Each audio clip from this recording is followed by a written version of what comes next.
గురుగ్రహ మహిమ.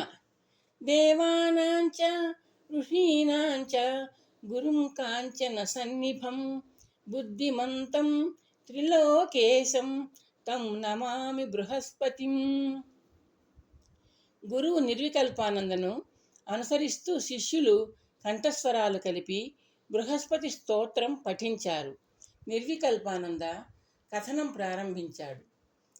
వేదాంత జ్ఞానాన్ని, భక్తి శ్రద్ధలను, కీర్తి గౌరవాలను, విద్యా పాండిత్యాలను, సంతానాన్ని, సంపదను కలిగించే గ్రహదేవుడు గురువు అనే బృహస్పతి. ఆయనను ప్రసన్నం చేసుకోవడం ద్వారా పాండితీ వైభవాన్ని, కీర్తి ప్రతిష్టలను, సంపదను పొందిన వ్యక్తి కథను ఉదాహరణగా చెప్పుకుందాం. గురుగ్రహ అనుగ్రహంతో బహుముఖంగా లాభాలు పొందిన ఆ అదృష్టవంతుడు ఎవరు గురువుగారు? సదానందుడు కుతూహలాన్ని అదుపులో పెట్టుకోలేకపోతూ ప్రశ్నించాడు. సంస్కృత మహాకవి భారవి పేరు విన్నారా? నిర్వికల్పానంద ప్రశ్నించాడు. ఆయన గురించి, ఆయన రచించిన కిరాతార్జునీయం గురించి వినిగున్నాం గురువుగారు, శివానందుడు అన్నాడు. సంస్కృతంలోని పంచమహాకావ్యాలలో కిరాతార్జునీయం ఒకటి. కాళిదాస మహాకవి రచించిన రఘువంశము, కుమార సంభవము, శ్రీహర్షుని నైషధ కావ్యము, మాఘమహాకవి శిశుపాల వధ అనేవి పంచకావ్యాలలోని ఇతర 4 కావ్యాలు. భారవి కిరాతార్జునీయం ఎంత గొప్ప కావ్యం అంటే, బృహత్రయిగా వ్యవహరించబడుతున్న విశిష్ట కావ్యత్రయంలో కూడా దానికి సముచిత స్థానం లభించింది. బృహత్రయిలోని మిగతా 2 కావ్యాలు ఏవి గురువుగారు? విమలానందుడు అడిగాడు. ఒకటి శ్రీహర్షుని నైషధీయ చరిత, రెండవది మాఘమహాకవి శిశుపాల వధ.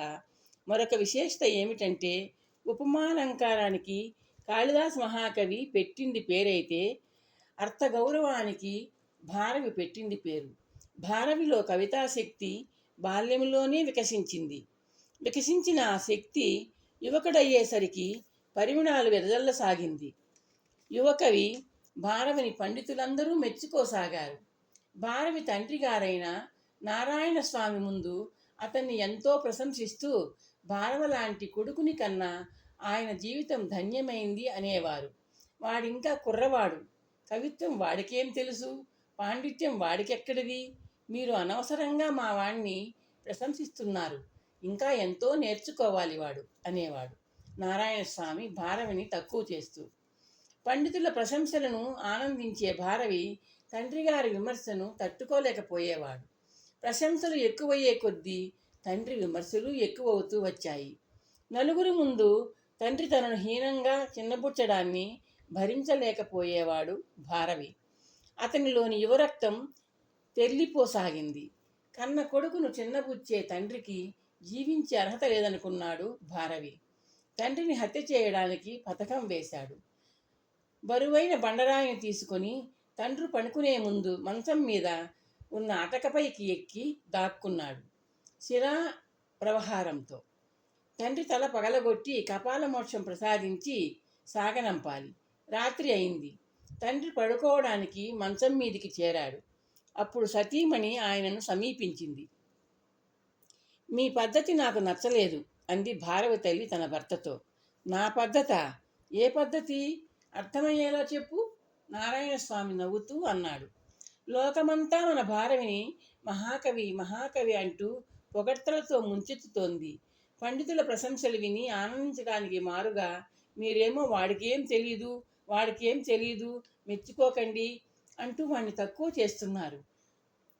భారవి పాపం లోపలే ఎంత బాధపడుతున్నాడో తెలుసా మీకు? భార్య మాటలు విని నారాయణ పండితుడు గొల్లున నవ్వాడు. అదా నీ బాధ, పిచ్చిదానా? పొగడ్త ఒక మత్తుమందు. ఆ మందు తలకెక్కితే అభివృద్ధి అక్కడితో ఆగిపోతుంది. అహంకారం పడగలు విప్పుతుంది. పాండిత్యం పక్కదారి పడుతుంది. మన బిడ్డడు ఇంకా ఎదగాలి. భారవి మహాకవి కావాలి. సాహితీ గగనంలో కవిలాగా వెలిగిపోవాలి నా కొడుకు. అందుకే విస్తరిస్తున్న భారవి కవితాపక్షాన్ని పరిమితిలో బంధించే పొగడ్తలు అనే ముళ్ళకంచెను ఎప్పటికప్పుడు తొలగిస్తూ వస్తున్నాను. అలాగా స్వామి, మరేమనుకున్నావు? నా భార్యని జనం మెచ్చుకుంటూ ఉంటే నా హృదయంలో గర్వం ఆనంద తాండవం చేస్తుంది. ఆ ఆనందాన్ని దిగమింగుతూ ఉంటాను. వాడి అభివృద్ధి కోసం భారవి కవి, వాడు మహాకవి కావాలి. భారవి పండితుడు, వాడు మహాపండితుడు కావాలి. అవుతాడు అచిరకాలంలో. ఎంత గొప్ప మనసు స్వామి మీది! నా పుత్రుడు గొప్పవాడు కావాలన్న ఆశయమే నాకు ఆ గొప్ప మనసును ఇచ్చింది. వాడు ప్రశంసలకు, విమర్శలకు అతీతుడైన అసామాన్యుడవుతాడు. స్వామి, నాకెంత ఆనందంగా ఉందో తెలుసా స్వామి? తెలుస్తోందిగా, నీ ఆనందాశ్రులు చెప్తున్నాయిగా, నారాయణ పండితుడు నవ్వుతూ అన్నాడు. తల్లిదండ్రులిద్దరినీ నివ్వెరపాటుకు గురి చేస్తూ భారవి అటక మీద నుంచి కిందికి దూకాడు. తండ్రి పాదాల మీద వాలిపోయి వెక్కి వెక్కి ఏడ్చాడు. నాన్న, తండ్రి హృదయాన్ని అర్థం చేసుకోలేని కవి హృదయం నాది. అహంకరించి అపార్థం చేసుకునే అధమ హృదయం నాది. మీ విమర్శను తప్పుగా అర్థం చేసుకున్నాను. అటక మీద ఎక్కించిన రాతిని మీ తల మీద పడవేసి హత్య చేయాలనుకున్నాను. భారవి అన్నాడు తండ్రి. అవును, ఇతరుల పొగడ్తలు నా కళ్ళని అహంకార మలినంతో కప్పేశాయి. నన్ను క్షమించండి. తప్పు తెలుసుకున్నావుగా నాయనా, నాన్నగారు నిన్ను క్షమిస్తారులే, తల్లి కన్నీళ్లు తుడుచుకుంటూ అంది కొడుకును లేవనెత్తుతూ. కేవలం క్షమించడం కాదమ్మా, నాన్నగారు నన్ను మొదట శిక్షించాలి, ఆ తరువాత క్షమించాలి, భారవి ఆవేశంతో అంటూ తండ్రి వైపు తిరిగాడు. నాన్న, కన్న తండ్రిని కడతేర్చబోయిన ఈ కఠినాత్ముడికి తగిన శిక్ష విధించండి. స్వామి, భారవి తల్లి అయోమయంగా భర్త వైపు చూస్తూ అంది. పాపానికి ప్రాయశ్చిత్తం, అపరాధానికి శిక్ష అవసరం. అది న్యాయం, అది ధర్మం. భారవికి తగిన శిక్ష విధిస్తాను, నారాయణ పండితుడు గంభీరంగా అన్నాడు. అపచారం చేసినందుకు అనుభవించే శిక్ష అపరాధ భావనను తొలగిస్తుంది. మీ ఇష్టం, భారవి తల్లి బలహీనంగా అంది. భారవి, నీ అపచారానికి తగిన శిక్ష 6 నెలల పాటు అత్తవారింట నివాసం. రేపే సతీ సమేతంగా నీ అత్తవారింటికి వెళ్ళు, నారాయణ పండితుడు గంభీరంగా అన్నాడు. భారవి తల్లి తేలికగా నిట్టూర్చింది. భారవి వినయంగా తండ్రికి పాదాభివందనం చేశాడు. అత్తగారు, మామగారు భారవిని సాదరంగా ఆహ్వానించారు. అల్లుడిని కూతుర్ని చూచి ఆనందంలో మునిగిపోయారు.